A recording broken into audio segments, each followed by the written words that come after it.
Actually, someone over there, if you give them the mic. Yeah, I guess you know how you're talking about getting your work out there and independent work in the early stages. In terms of networking, how do you confront artists, and does it ever work the other way where an artist might confront you and be like, I'm really interested in giving like a drawing or like creating your online. Networking in person is really important, and you should attend conventions as much as you can.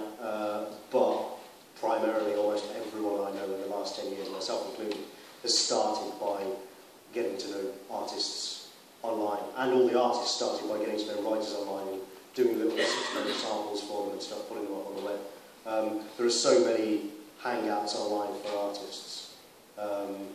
You just kind of go and hang around. You're kind of like the vaguely creepy guy, standing outside the playground, picking. Sorry, that's a terrible simile. What? School disco is actually the yes, thank you. It's like, in a real way, artists are pretty people at discos. Basically, artists are more in demand than writers are, because a good writer can write for multiple artists, and an artist is just more physical work. Therefore, even if you're an artist, even if you're not even a good artist, if you're just someone who's willing to do the work, you're incredibly hot.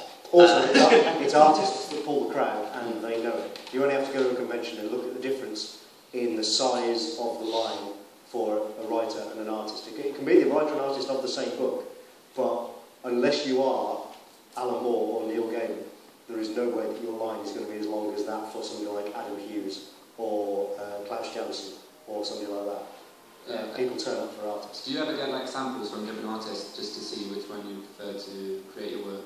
Well, a good artist will have samples online already for you to peruse. Yeah, but if you're specific... Like, say if you give them like a bit of your narrative, and you're like, can you do this page, and then you ask maybe another artist to do the same. Oh yeah, sure. As long as you're honest, be open, be transparent. Yeah. If an artist says, well actually I'm not willing to do this, if you're asking two other people to do it and then you're going to pick the best one, well, fuck them, because they're not going to be working in the industry very long. Yeah. Frankly. Yeah, the blind bake-off is something different. If you're asking, well, that's a process called the bake-off, and they do that for writers as well. They ask the three writers to pitch a story, for an idea for the book, and they pick the best one. If you're not told during the bake-off, that is actually, at the very worst, impolite. Yeah. And I would use stronger language. Even stronger language than I have been used. At the very best impolite, at the very worst, it's a fucking travesty. Yes. Don't do that. Basically, just be open, be honest. Because anybody who can't handle that level of honesty, that's nothing. That is nothing compared to the level of abuse and editorial interference that they will get if they are working in comics, I assure you. So, if they can't handle that, forget it. Just don't worry.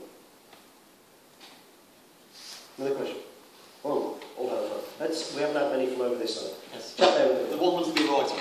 He's the one man in the room who wants to be a video game writer. Well, I have a question for him. Yes, on that specific subject, you did specifically say that if you really want to have an influence on a gaming project, as a writer, you need to have a knowledge of design as well. How deep does that knowledge of design have to go? Do you have to be an expert coder, do you think, or is it more an idea of just a general knowledge of what makes a fun level, what makes an interesting enemy? Exactly. Well, it's a bit of level design and a bit of knowledge about how mechanics work and a bit of knowledge about systems design. You don't have to be able to code. Good God, most level designers can't code. Mike is furiously shaking his head down here in agreement, I think. Yeah. You don't need to be able to do any of those things. What you need is just a general all-round knowledge of how the interactivity of a game works and how systems of a game work. Unless you actually have access to... the best thing you can do is try and make your own little flash game or something, without a doubt. If you can't do that, my background, such as it is actually in creating role-playing games, tabletop role-playing games. I spent my entire childhood playing role-playing games, creating my own systems, making up my own role-playing fantasy worlds, all that sort of thing. But I would literally write my own systems with my own statistics and dice roll mechanics and all that sort of thing. And that has held me in really good stead for... No, I can't sort of talk all the jargon with a game designer that another game designer will be able to. But I understand how interactive systems work. I understand, the concept of things like variables and flags in a system and all that sort of thing. That's the knowledge that you need.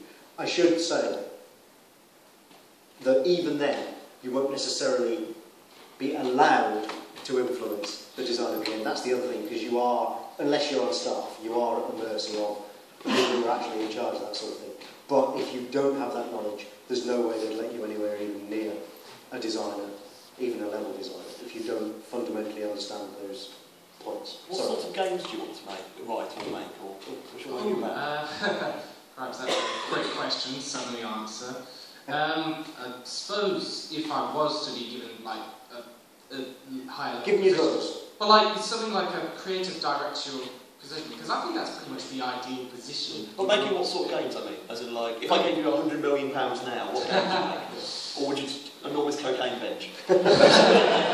Well, probably something open world, because I feel open world gaming is really the ideal place in a way. Right. Gaming So more Skyrim than Uncharted for you? Yeah, I mean Uncharted is brilliant, but I wouldn't exactly call it a masterpiece in narrative design. Yeah, because open world games... So you definitely Skyrim need to learn about things like, well, about sort of, interactive systems mechanics, because a game like Skyrim is all systems. That's the point of an open world game, is that it's not guiding you through a narrow level design. It is all about systems and how those systems interact with one another to create the emergent story. So if that's your interest, you really need to learn about something. As I say, not on a code level, but just on a kind of a theoretical level. Certainly, role-playing games. You might even enjoy just any of the role-playing game systems, quite often have decent modding tools, just to do something. You know, play around with them, understand what you can do, what interesting tricks you can do in the medium, because there's the stuff of that, and that is all then your portfolio. You know, I know quite a lot of RPG designers who came in from the modding community still, because it's very intense. That's still something that's an RPG is intensive in writers, and intensive in staff writers. Chris. And Chris Avalone in Planescape Torment, which is arguably the greatest RPG of all time. Did you tell me about later? Did you? He's a fan of it. Oh man. I had my fanboy moment. So Chris Avalone was completely geek out over. But you know, he wrote the Planescape Torment was 800,000 words for the whole thing. He wrote 500,000 of them. That is literally a man having a nervous breakdown, and that's for me the reason why there's never going to be able to play Planescape Torment. It literally requires a writer to kill themselves. That's 5 novels. Yeah, at least. Of work. You know, it's 5 or all Game of Thrones. But you know, if that's the sort of thing you want to do, you've got the place to sort of play around with that. So play around with it. One of the great things about games, this as a tangent, I hate all the emphasis on graphical fidelity in games. I understand why it's there and everything, but the great thing about games is that they are immersive. And once you get into them, you don't care what the graphics are like. You're just as happy playing, I don't know, Mario Land or something as you are Skyrim or Batman, you know, using the latest Unreal 4 shaders. I don't bloody know.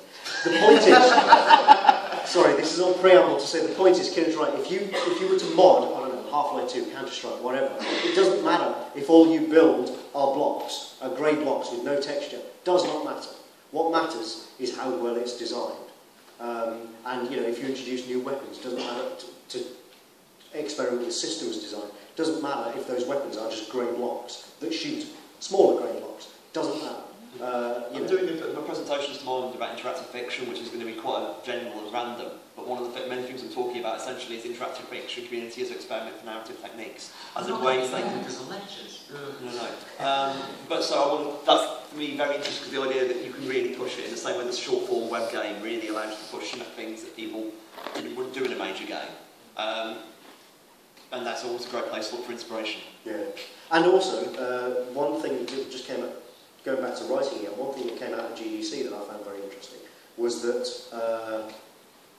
Facebook games and sort of casual, like hidden object style games and that sort of thing, there is an audience that actually go to games for the writing. They're possibly the only audience that actually plays games because they want the writing, they want the story. There are very few people who, you know, even guys like us, I mean, I love like the Uncharted games, for example, and arguably the story in Uncharted 3 is much better than in Uncharted 2, but I thought Uncharted 2 was better because it was a better game. Uncharted 3 fails as a game, great story fails as a game, and you know, even I'm saying that, so even I don't prefer a game because it's got a great story, if the gameplay is lacking. But yeah, interestingly, Facebook games and hidden object games are the two, you know, they're sort of casual Sims level sort of thing. They're the two types of games that their audience actually do want to read.